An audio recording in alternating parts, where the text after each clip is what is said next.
Hi, I'm Elena. Today we are going to talk about the SAVE student loan repayment plan.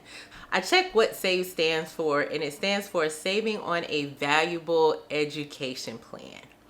Now, do they think we don't all want to save on a valuable education? I don't know if I care for this name, but whatever.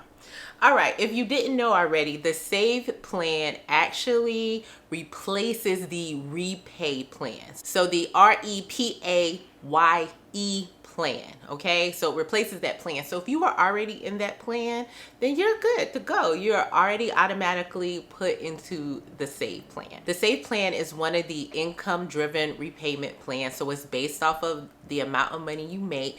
And this particular plan is going to give you the lowest monthly payment out of any of the income-driven payment plan. It is based on your monthly income and then the size of your family, so it can significantly reduce the amount of money that you have to pay monthly for your student loans. So there is some criteria that you do have to meet in order to qualify for this plan based on the size of your family and your actual income. So one of the examples that they put out there, and I'm just looking it up because your girl is not going to remember, is that if you're a single borrower and you earn $32,800 or less, or you are a family of four earning $67,500 or less, you may not have a student loan payment at all. Now, I should mention that if you live in some higher cost of living areas like Alaska or Hawaii, then that amount would be higher. But basically, just depending on where you fall on the charts as far as income and the size of your family, you may or you may not have a student loan payment. Also, one great thing about this plan, it says that if you make your monthly payment, your loan balance won't grow due to unpaid interest, which I think is pretty amazing, because a lot of times if you look at student loan balances, truthfully, the reason why student loan balances are so high is not necessarily maybe you took out too much, because there are people who have done that, but it is truly like that compound interest and how your balance has grown over the years, because that interest is continually calculating every day. So they said, for example, if you had $50 in interest that accumulates each month, if you have a $30 payment, then that remaining $20 would not be charged. Now, it would be nice if they would do this for all the plans. They need to do something. I'm just gonna say it. And I understand this is how they make money. Believe me, I completely understand. If I'm making my payment on time every single month, I shouldn't have to pay the interest. It'll be great. It'll actually help out a lot of people, and then a lot of people will have more money to do other things with, and they'll still be helping the economy because they're putting that money back into the economy. But that's just, my thoughts. So one thing that they have in this new plan that is quite interesting is you could possibly have your student loans forgiven after making your on-time payments in about 10 years. If your principal loan balance is less than $12,000, then you can have that remaining balance forgiven after 10 years of payments on the SAVE plan. But it says you will need to make payments for an additional year for every $1,000 you borrow above $12,000. So let me say that again, because even I need to kind of think this through. You'll have to make payments for an additional year for every $1,000 you borrow above $12,000, up to 20 to 25 years, depending on the degree. I have my thoughts. An undergraduate borrower with a principal balance of $15,000 would need to make payments on SAVE for 13 years in order to qualify for loan forgiveness. So just to kind of break this down. So if you borrowed $15,000 in principal, right? $1,000 above the $12,000, you have to make an extra year of payments. So $15,000 in loans minus $12,000 is $3,000. So that means it's going to be 3 years. Now, here's the thing where I'm a little stuck on this And I think it's a great, I ain't gonna say great. For the people this benefits, I think it's amazing for you. Shout out to you. That's what I'm gonna say. I guess I'm stuck on, where are we going to school for $12,000? For real. I'm sure there's some places out there, but let me really think about this. Let me think about a true 4-year degree.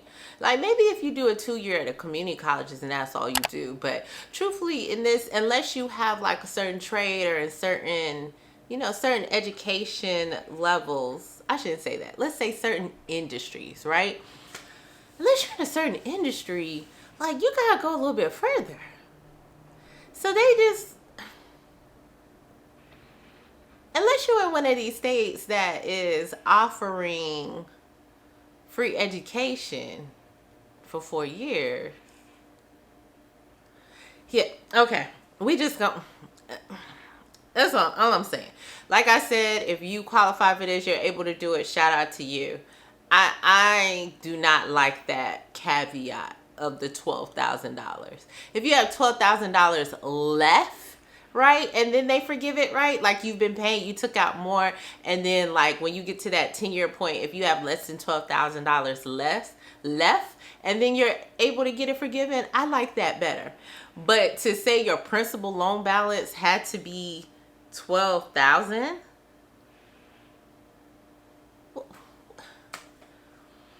if you know of places, help me understand. And I don't mean back in the day.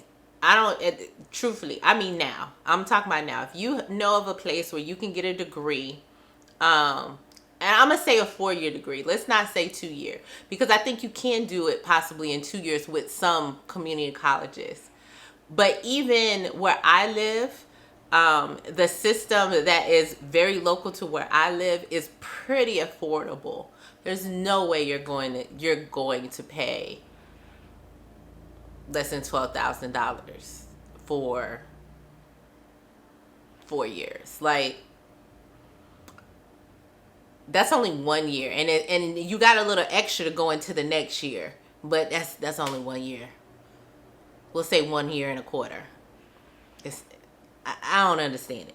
But okay, let's move on from that. One thing I do appreciate about the SAVE plan that I'm going to give credit for that I like is that if you file married filing separately, then you can completely like exclude your spouse's income from the calculation of your student loan payment. So I actually appreciate that. Now, it would be nice if they do it jointly, because truthfully, from a tax perspective, most people, I'm not going to say everyone because everybody's situation is different, most people benefit from filing jointly. And so, I hate for people who don't know that, may want to file separately just because they want to get their student loan payment lower. I feel like they should have that option anyway. I guess you're getting all my thoughts along with the explanation of the SAVE plan. Now, I will say the SAVE plan is available now, so I will drop a link to it down below where you could apply for it for your student loan servicer. Now, here's the thing about the SAVE plan, and this has been across, I want to say since like, this is one thing I feel like they've been very consistent with these opportunities that are available for forgiveness for the SAVE plan. And even if you want to do like the public service student loan forgiveness, you have to be in one of the direct plans. Okay, so make sure you have a direct loan with the Department of Education. So it's like the direct subsidized loans, the direct unsubsidized loans, direct plus loans that are for graduate and or professional students, and direct consolidation loans that did not repay any plus loans made to the parents. So it has to be a direct plan. I think that's one of the biggest issues that I remember seeing when it came to just public student loan forgiveness. A lot of people had the other loan. Now, just like the other income-driven repayment plans, you will have to recertify your income every single year. And as I mentioned in my last video, if you have not looked into this whole restart of payments, because the interest has already started by now, by the time you see this video. So if you have not looked into like the repayment, especially if you have changed servicers, you need to double check that. So after this video, go check out my last video about that. But also, you want to make sure income looks up to par. They have the right information, especially if you had a decrease in income since the last time we were repaying federal student loans. Let's just talk about a few things about the SAVE plan that are going into effect next year in 2024, because all the features did not go into effect this year. So these are important things, especially if you may qualify for this plan.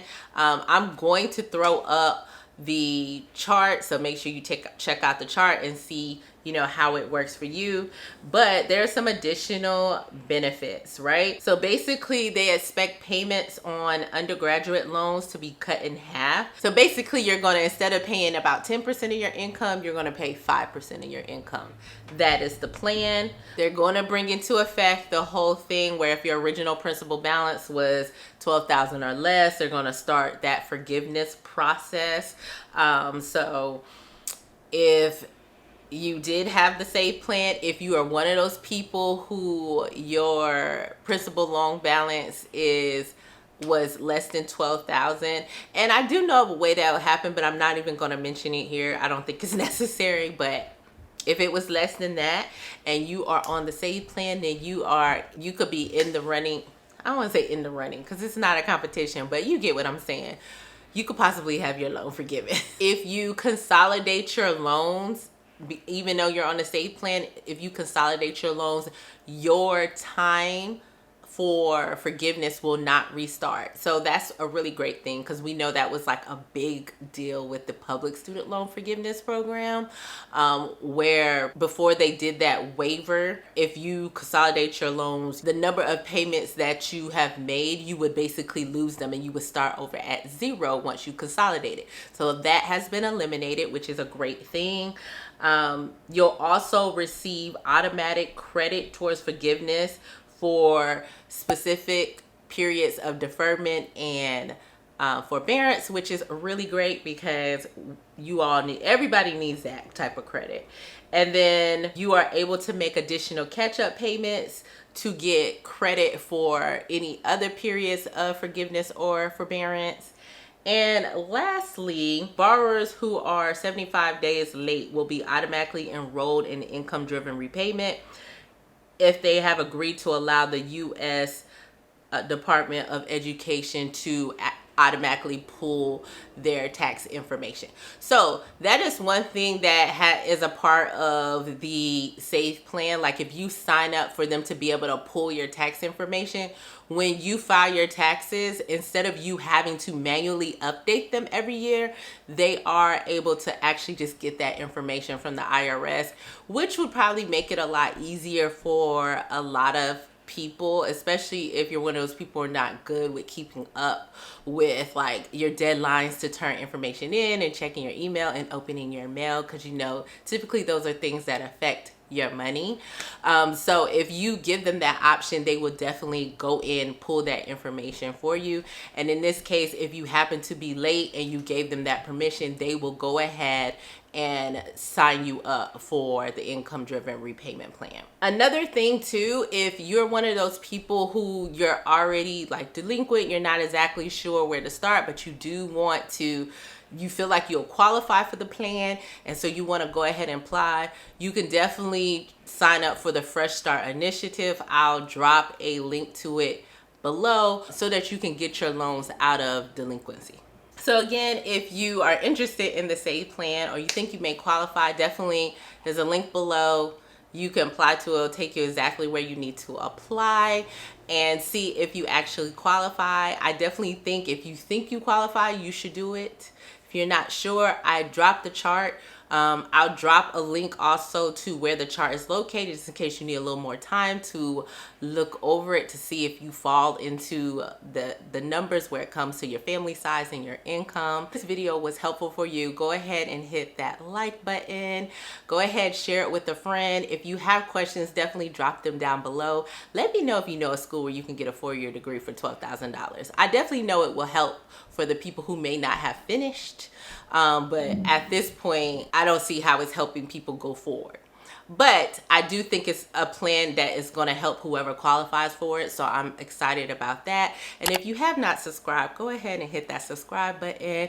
And I'll see you next week with the all new video.